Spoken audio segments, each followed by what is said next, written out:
Hi everyone, I'm Paige Abbott and this is your weekly recovery message.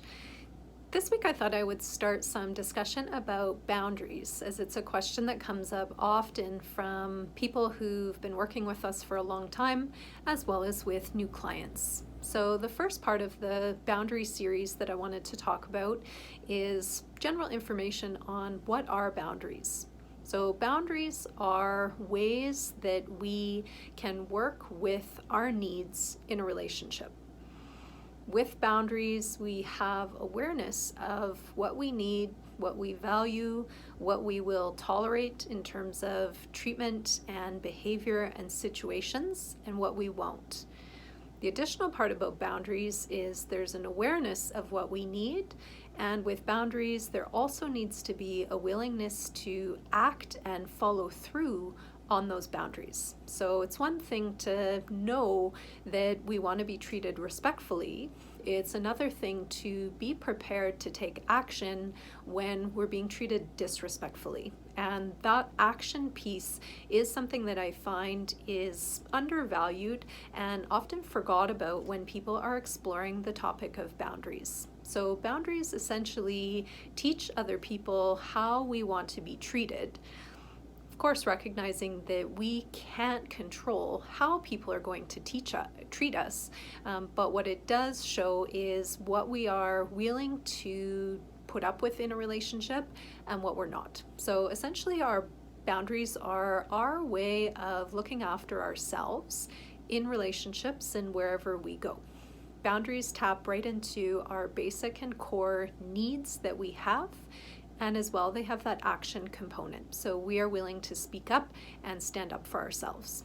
Boundaries are an extremely important part of relationships as well as relationship with self.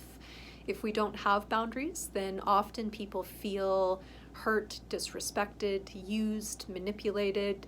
It can lead to a lot of harm.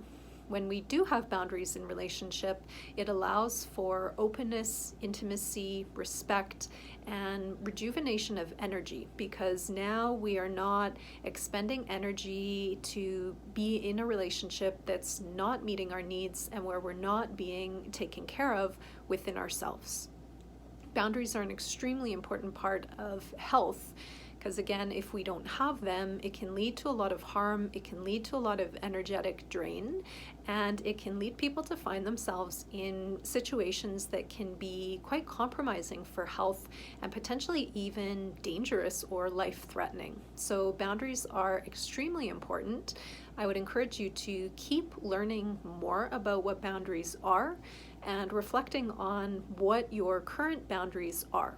A starting point for that would be to write a list of your needs. What are things that you need and value on a day-to-day basis, both in relationships with others, but also just in a relationship with yourself. So needs may include time with self, time to have fun, being open, being vulnerable, honesty, respect, mutual understanding, non-judgment. These can be some of the needs that then can translate into an establishment of boundaries within self. So for instance, if I recognize that I need time for myself and I'm getting all of these invitations to go out or do things, obviously that pushes against that need. And so that's an opportunity for me to clarify my boundary within myself that, nope, I need to take some time for myself. And then the action may be saying no or planning my schedule so that it does feel balanced and in accordance with my needs. Take some time to really reflect on your needs and keep revisiting this over time. Your needs will shift as your relationship with yourself shifts and as we learn and as we grow. So this is not going to be a one-time exercise, and I hope it is something that you're open to revisiting.